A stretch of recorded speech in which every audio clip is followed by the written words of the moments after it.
Welcome back to Five on the Floor. I am your host, Greg Sylvander.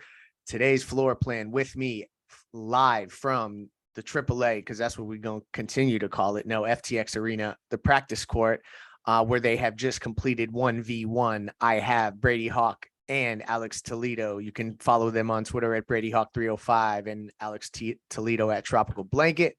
And I'm being for real, y'all. They just played 1v1 on the Heat practice court, and now we are podcasting. And today's topic is culture. 20 culture. You know it. While your guys are sitting around chilling, tweeting, our guys are running routes, getting shots up, taking charges. I don't know. Hardest working, best conditioned, nastiest, meanest, most podcast disliked podcast. And we wouldn't have it any other way. Anyway, it's 2022 Media Day. Miami Heat basketball is back in full effect.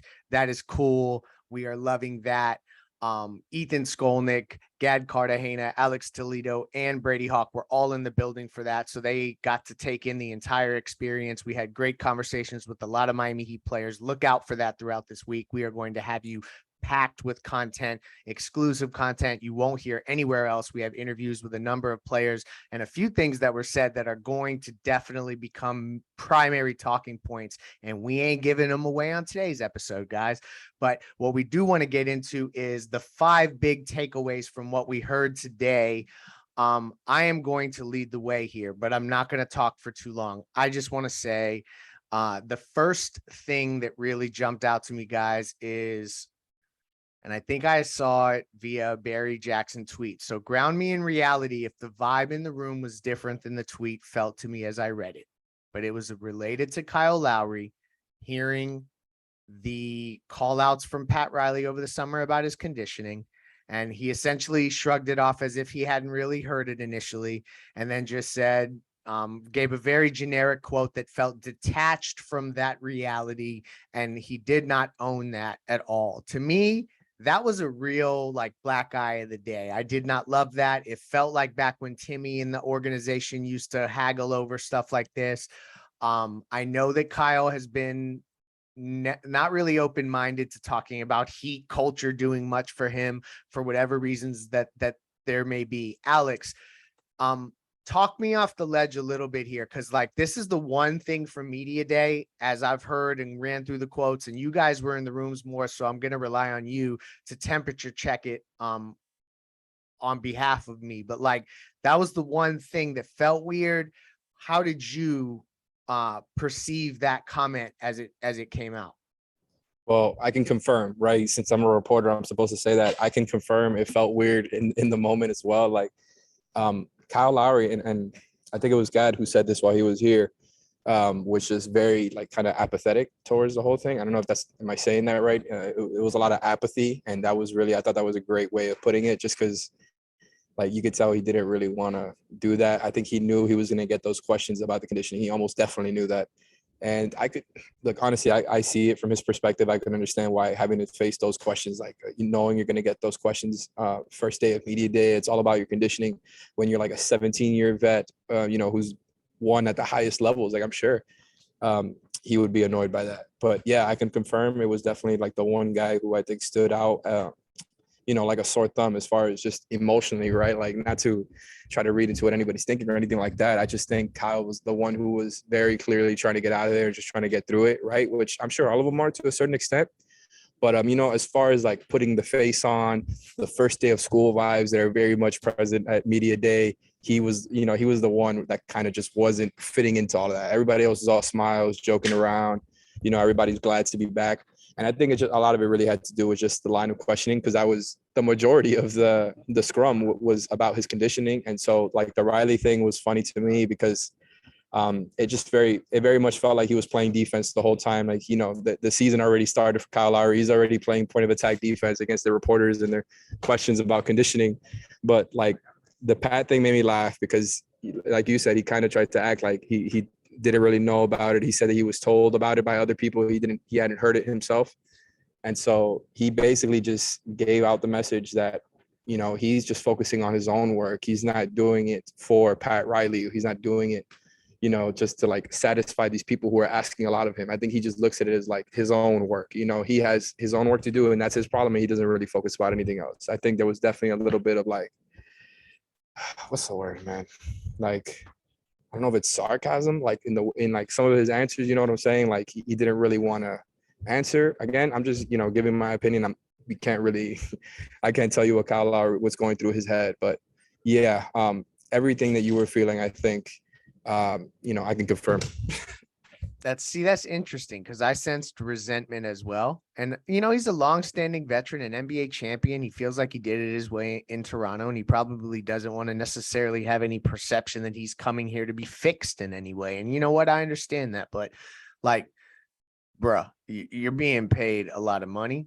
And it's a situation where you need to play up to that contract because like they're relying on you. You take up such a percentage of the total salary that they can't have a declining player that is reluctant to be in the best shape possible. Brady, I'm actually gonna I want your vibe, your vibe check. Listen to me. We're going to straight energy here on this pod. Since you guys have just been on the court, vibe check on Kyle overall, if it was any different than anything that we've said. And then I want to pivot to somebody who was less defensive and much more diplomatic, and that's Tyler Herro, because I feel like he kind of won the day and I know that winning the day in press conferences is kind of weird to even say, but I felt like he did do that. So I'd love to hear your initial reaction to Tyler, and then obviously you can clean up on this Kyle Lowry stuff. Yeah, I'll say, just touch on the Kyle things first. Like, I feel like Alex said it all. It did feel a little weird because heading into today, like, he knew exactly what was coming. Like, he knew all that was coming because that was going to be the big thing. Like, last year's media day was all about pace. Like, all he was asked about last media day was pace, because this is a team that likes to slow things down in the half court. You have a guy that's able to hit ahead passes, a true point guard, and it was all about his game. This time around, we knew what was coming because Pat Riley basically called him out in the post press conference. And as he said, he kind of pointed out that he never heard it from him. He just heard it from somebody else, which just makes it a little weird because I just feel like there was some preparation on his part to really like respond. And I actually took it the wrong. Like when I see the videos of him in the off season, I was thinking that's his response. Like I'm thinking he's going to come back and say, okay, like, this is who I am. I'm going to respond to this. I'm going to put the work in, which I still think he did. Like, I think he did look like in better shape in general. But it was more about that he was basically saying he did it for himself because he motivates himself enough, which could be true too. But I think there was just a little more expectation that he would acknowledge the Pat stuff more and embrace it, I guess, and instead of kind of denying it. So that's where I come down on that. And I'll agree. I feel like Tyler took the exact opposite approach of Kyle Lowry. Like, that's what makes this a little weird because he kind of pushed back on something, pushed to the side. Tyler took his own comments and basically flipped them and said, I'm going to take the real team chemistry, all good things, like cliche comments, and just really run with it because the thing Tyler knew coming into today was, what was he going to be asked about? He's going to be asked about the starting job. He basically in his exit interview said, I'm going to be a starter. And that got some backlash in general. If that's a confidence thing, Pat said that he was going to have to earn it. I still think he does.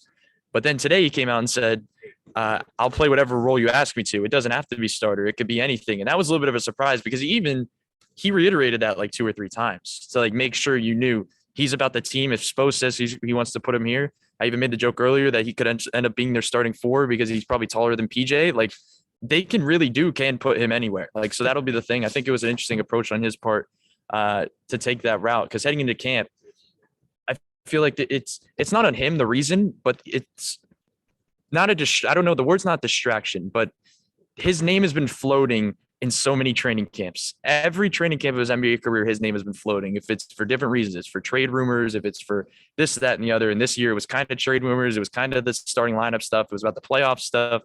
So here we go again. And he takes the route to basically say he's all about the team and whatever they want to do. So I thought that was very interesting. I thought that was very good. And that puts less of a target on his back. Like, I know he's somebody that's always put a target on his back in general in a good way.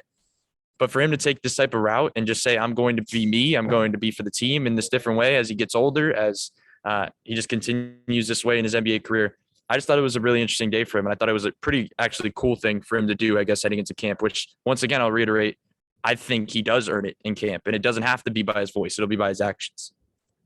Wholeheartedly agree. It is interesting. Like, look at that dynamic there where you have a I don't know how old point guard reacting one way, and then you have Tyler Herro, the young guy who you would expect to maybe say a more bullish comment related to where he wants to go in his trajectory, and he completely went the team response, and kind of like what he essentially said without saying it is I heard what I need to do better.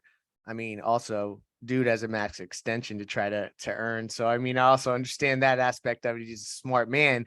But that's just so much different than Kyle Lowry basically acting like Pat Riley's comments had to be leaked to him.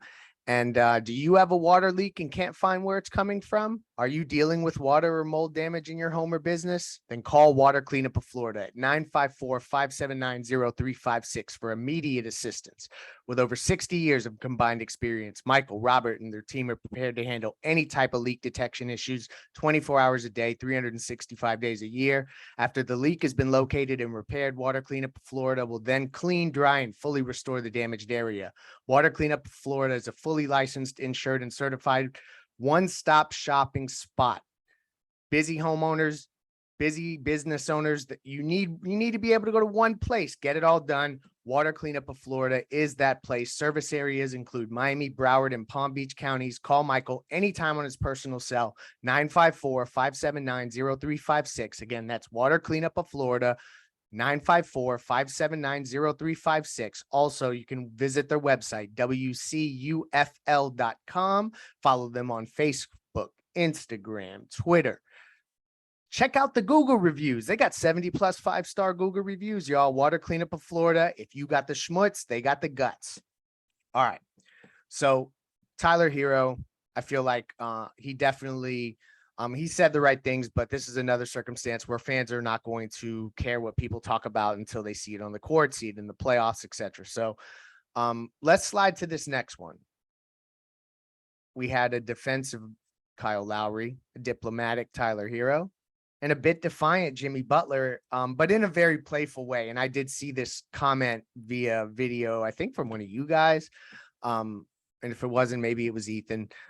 Shout out to all you guys getting me content, because I couldn't find it elsewhere other than just the short clips being played. I don't know that those streamed anywhere. If they did, I missed that. There was the Jimmy Butler at the 4 comment that came up, y'all. And I thought that this was going to be the theme of the media day, and maybe it was, and I'd love to get your guys' perspective on that, about like who's going to play the 4. And he essentially said, if he has to, he can, which we know. And if he's asked to, which implies he has not been asked to, key point, he will, but I'm not playing the 4 is what he essentially said. Brady, I'll start with you here. How did you react to that information internally when you heard how he responded to it, as you talk to other guys? And don't steal any thunder for your final takeaways as we wrap the episode, obviously, but was there anything related to Jimmy at the 4 that you found interesting beyond just the playful stuff? I think that it alludes to maybe they're not going to go there as easily as maybe we all have conceptualized. How do you feel about it?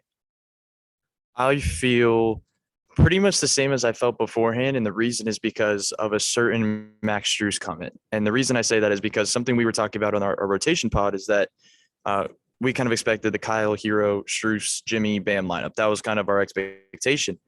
Jimmy saying he doesn't want to play the 4 doesn't really mean anything, because as Max Strus said, he said, I'll play the 4. And the funny thing about that, it sounds like a joke, but it's not, because as I keep saying anyway, they're going to switch. Like Tyler's going to be playing the 4. Lowry's going to be playing the 4 because he's been guarding 4s. But Strus is not going to, like, even if they want to call him a 4, it's just another guy on the court, because that's the way they're going to handle it. In sense, on our view, we're going to say Jimmy's the 4 on the court, even though they kind of put Strus in that spot.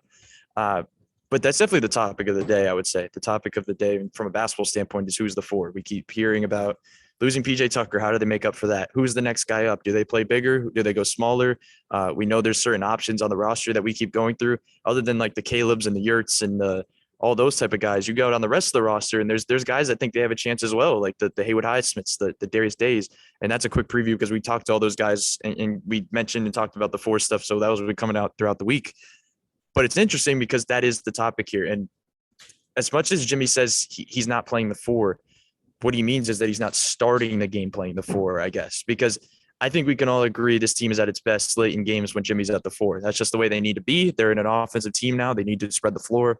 They kind of need him to be that type of 4 late in games. So I don't think it means too much, because I still am consistent with the thought that he is the 4, even though he's not the guy in the edit before starting lineup game, the guy next to Bam. He's probably going to be the guy in the 3 spot, and Strus is going to be sitting next to Bam in that edit.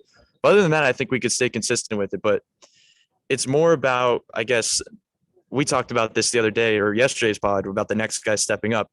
That feels like more intriguing than anything, because they know what they have at the top. They know the options they have at the 4, but what they don't know and what they're going to find out over the next 5 days in camp is who is going to be the next guy. Because I think there's a couple of options here, and that kind of tees up what's to come next. But it really is interesting because they have options of the lower level that we've seen do this before. We've seen them emerge in this way. So they have options. That's kind of my takeaway. They have options to get them to a certain point. I still come back on the fact that they need a 4. I think there's a lot of people in this building that think they need a 4 before they get to that February area and before they get to the postseason. But I think they can make do, I guess, before they get to that point with the guys they have on the roster.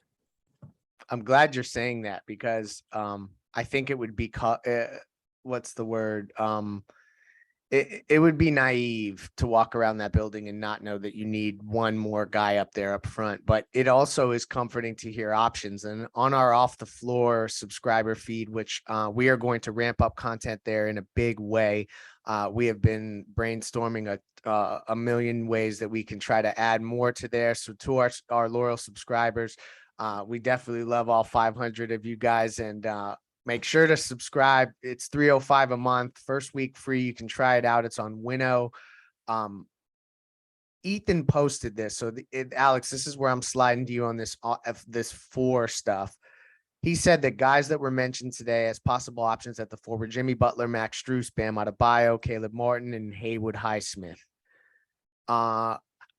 When you walked, so now that you're kind of decompressing from being in that scrum and all, who starts at the 4 on opening night out of those guys?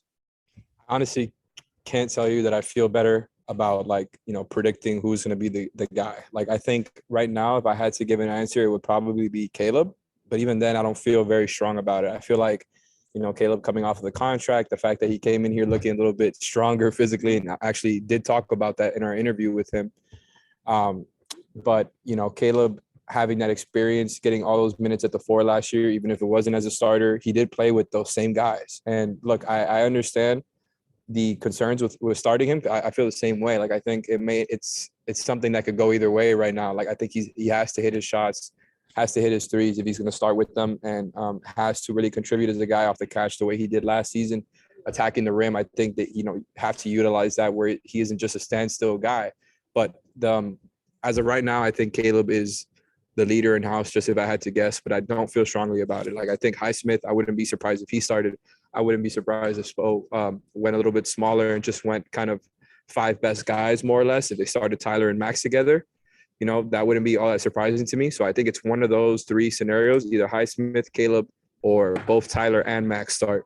But if I had to go right now, just from the vibes that I got here and from the players we heard from, I'm thinking Caleb. Wow. You don't think that the acreage that has been gained by Max Strus is going to get him that PJ Tucker spot all of a sudden? Wouldn't that be funny? We're gonna shelve the rest of this 4 talk because we have a lot to unpack there, because there's so many options, and we have some really good content with a lot of Miami Heat players that are going to play integral roles in figuring that spot out, which I think is interesting that we kind of have a commonality amongst some of the guys we spoke to in their eligibility to kind of be at that spot. So we're not going to give away too much of that. But the next thing that I do want to touch on, and obviously, as we switch back and forth on these topics, Brady, feel free to clean up on the 4 if you got anything else there. But I'm going to pivot to Bam, because Ethan asked him a question about getting up to 15 field goal attempts. And I thought that Bam did something that I loved, but he's done it before and it didn't come to fruition. So we need to talk about that part of it as well. But he upped the ante. He said 18 field goal attempts. Just quickly before we start going on, just one word, 18 field goal attempts. No, I'll set it at 17, Brady. Does he go over or under averaging 17 field goal attempts in this upcoming season? Under. So that is not something you'll be able to bet on Prize Picks, but you'll be able to bet a ton of other Bam Adebayo prop bets.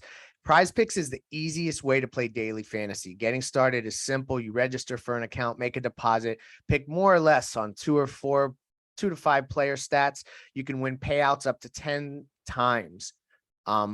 It's super easy. Like, that's the cool part about it. The easiest daily fantasy app, Prize Picks. You go over and under all player props. Right now you have NFL going, NBA is going to get started, MLB is still there. So use the code 5. This is the key, y'all. FIVE is going to double your initial deposit up to $100.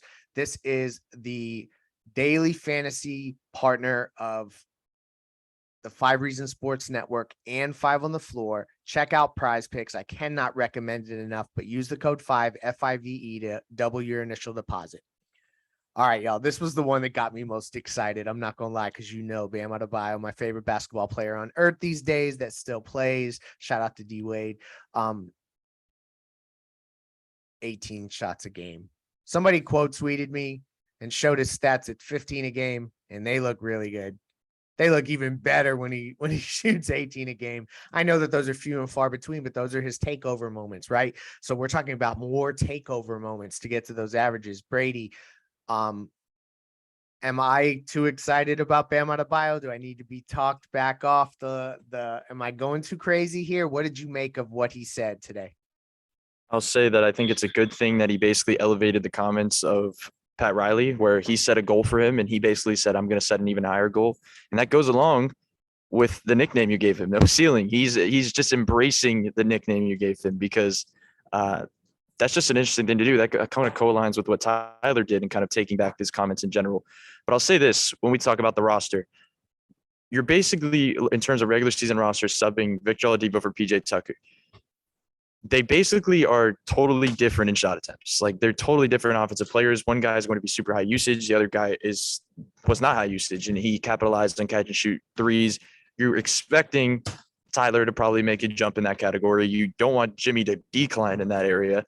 So there's the point I've been making is that somebody's shots are going to be going down at some point. Like, yes, the game could speed up, but more or less there's somebody that's going to be declining. And that's why Gabe has talked about being more efficient, because he knows he's not going to be getting a major increase in shot attempts. But that comes back to the point that now you're adding in the fact that not only is Bam jumping up to 15, but he wants to jump up to 18. Like, we are totally fine with that. Like us 3 would be totally fine with that. But it gets interesting when you think about it from that kind of perspective. So what does that mean for the rest of the team? Me personally, I think you worry about that later, because if you're getting an 18 shot attempt ban, like, that is completely different, because he's a guy that has been highly efficient over his career. If he's shooting 18, I'd expect those to probably be a little bit more mid-range jumpers, because I don't think he's getting 18 a game inside the paint off the roll. But I'll say this as well, because I asked Tyler about the Tyler Bam pick and roll in general, which I expect to see a lot more this season, because they're going to probably most likely be in the starting lineup together. That is going to get Bam so many more attempts, just that alone. Like, that'll make a jump for him in general, because we saw what he's able to do in the playoffs. Tyler is a pull-up threat, as a guy that they have to operate around the screens in different ways and throw different coverages. A guy that can, in the regular season especially, get to the rim at a high level and finish. And he's also a good playmaker. And something Tyler kept going on and on about was that he didn't even talk about his own ability when bringing it up. He just was going on that no 5 can stay in front of Bam. Like, no 5 can do that. And that's what comes back to this. Like, once the team realizes right now what they have, and that they didn't make a move, we know that. But what they do have is a pretty top tier talented 4 or 5, whatever way you want to put it, on the roster right now that can make plays and can kind of be that offensive tool. So I'm just interested in the fact that I would personally go under, like, when you asked me that question, because I just don't believe. I feel like Pat Riley's ask is a lot more realistic. Like, I'm looking at 15. I'm still looking at 15. If we want to meet in the middle and go 16 and a half, we can do that. But I just feel like 15 is a lot more realistic. And I guess if he's doing that, then this team is in a lot better of a spot. Yeah, no, I'm with you. I think that 18 is too high. And if it gets to 15 or higher, like that's going to be perfect. Alex, is that going to happen more from him doing some ISO stuff, or you think he needs to embrace the jumper more? Like, where do you think it's coming from before we close here?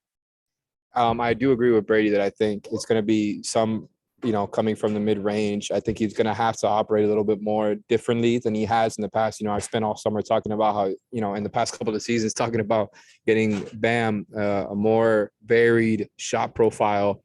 And I think this year would just be the perfect season for him to do that. So I actually think he won the day as far as, the media, right? And Good by the way, point. like the whole Tyler thing, I absolutely, if I would have come on last night's podcast, I would have told you Tyler is going to walk back those comments because, like Brady said, he was going to get those questions for sure today. And I think it was only the right move, especially like you said, with the contract still looming. It's not signed yet, even though we know that it's probably coming very soon. I do think Tyler walking it back just made too much sense. I think digging his heels into the starter thing a day before, training camp starts wouldn't have been a good look. And I think he knows that he has to win the spot. So that's my quick take on Tyler. And the reason I wanted to bring up Tyler in as we're talking about Bam, also like Brady said, they're pick and roll together. I think that's going to be another way that you can actually get Bam some more shots, because Tyler has never been shy about feeding Bam the pick and roll. He went into that in his answer to Brady's question as far as, their pick and roll chemistry. Bam is a natural roller, natural diver. Tyler is a very good pick and roll player, especially for his position. And so I think he's going to get more shots where he takes, those mid-range relief shots. I think he's going to get some more pick and roll opportunities with Tyler, who is more willing to pass it to him. It's not really, Bam doesn't get shot attempts off of Jimmy and Bam pick and rolls. So I think Tyler being in the starting lineup with him is actually going to help, even though you would think it would take away shots from him because of how many Tyler takes. I think their natural chemistry is going to help. And I think between Bam and Tyler, they both won the day, both said exactly what they needed to say. And I think are, making Heat fans happy today with what we heard from them. Definitely. I'm glad you said that. You know what? Because Bam Adebayo actually, like, even putting in our consciousness, the idea of 18 field goal attempts is like, okay, because like now you're heading in some KG directions, you know what I'm saying? But let's not put that on him yet, because I also remember when he said something about shooting threes last media day, if I remember correctly, and then it didn't come to fruition. So all of this stuff obviously is just them kind of getting acclimated back to talking to us, and everybody has lofty goals, and I think that was good. So we're gonna close here. I want to just go through some final takeaways of anything that maybe we missed. We're going to do a bunch of content this week, guys. So for all of our listeners, we have some exclusive interviews. We have some interviews that were maybe exclusive, but we're going to supplement with some additional analysis behind them. We're going to be doing some streams throughout the week. So you'll see the floor is yours come back with some new faces. So check that out on the YouTube feed. Don't forget Prize Picks, use the code 5 Water Cleanup of Florida. Also, let me give a shout out to Better Edge. Social betting is super cool. You can go and get there, shop the lines you want. Check out betteredge.com. It is a lot of fun because you can really get lines, overs, unders, all kinds of stuff like that on, and find value where you wouldn't find in other sports books. It's peer-to-peer betting. Use the code 5RSN for $20 of free play to get your bankroll going there. So rapid fire takeaways. I don't really have a bunch of rapid fire stuff other than I hated what happened with, not hated, that's too strong of a word. It's media day. I would have loved to hear from Spo. I like to hear Bam talking about shooting more. He sounds like he's owning that. Jimmy seemed like his fun self, and I don't love the stuff with Kyle. That's kind of where I'm at. Brady, final takeaways, maybe something we haven't heard about.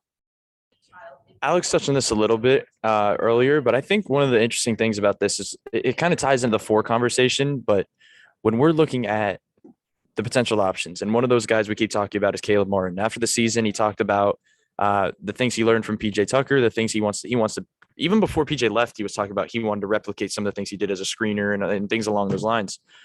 But as Greg just kind of pointed out in our Zoom chat, he put on 8 pounds of muscle, which from my perspective, when I think about him playing the 4, and even though I said before that I haven't really liked the minutes with him next to Jimmy and Bam, him being able to size up a little bit more makes this so much differently. It's so different in general because other than the offensive stuff, which he was a very good shooter last season. Like I feel like we think of him as like in that mold of like that, but he was around 40%. Like the fact that he was able to do that and we label him as something else is just a little different. But the fact that the other question I had on him was that we know what he could do defensively in kind of every spot on the floor. The one thing I thought he couldn't replicate from PJ is sizing up. When they switch, I still don't think he can guard opposing fives, but the ability to size up slightly in that 8 pounds of muscle could make a kind of that type of difference. I think is crucial. Like it really is crucial. So we'll see what he does with that weight and kind of what happens this season. But that's a pretty good start. Like the fact that he was focused this season on his physical attributes, and it's something we talked to him a little bit more on the Caleb episode that we did here at Media Day that will be going up later. It just makes it really interesting, I guess, when you add that element into his game. And I think that just gives a whole other perspective on the ways they can utilize him this season. Alex, your final takeaways from Media Day? I'm glad you went to me last year, and this is going to be, it's going to serve as me teasing our interviews that we're going to be putting up throughout the week because we got so many, just to list them off. We've got Marcus Garrett, we got Gabe Vincent, we've got Omer Yurtseven, we got Caleb Martin, we got Darius Days, we got Haywood Highsmith, so all of that is coming later on this week. We're going to be spacing it out a little bit, not to dump everything on you guys all at once because we did get a lot today. But the one thing I wanted to tease out was Omer's interview, which I think all of us who were here could agree was the most standout one, just from the way that he was talking so openly. And by the way, all of the interviews are really good. Like we got stuff out of everybody. But the Omer thing was interesting to me, and I'm not going to say too much, and I'm going to say this. He called Bam before, and I'm going to say that because Ethan already gave it away on Twitter. I said before the show I wasn't going to give it away, and then as we were talking, I realized Ethan already gave it away on Twitter, even though he told me specifically not to. So shout out to you, Ethan. But really, Yurt was really declarative about Bam being a 4. Wow. And in fact, kind of went back at me a little bit when I was calling Bam a 5 and a hybrid big. So I definitely encourage everybody to check out the Omer interview, which I believe is going up tomorrow, because you know how controversial that Omer Bam lineups are, whether Bam is a 4 or 5. So we went through all of that and more, and I thought the comments were really interesting. So check that out tomorrow. Listen to Omer Yurtseven hold Alex Toledo accountable in an upcoming episode of 5 on the Floor. Thank you for listening. We have you covered on Media Day. We will have you covered on this Miami Heat team. Win, lose, or draw, better and more expansive than any network in the area. Good night.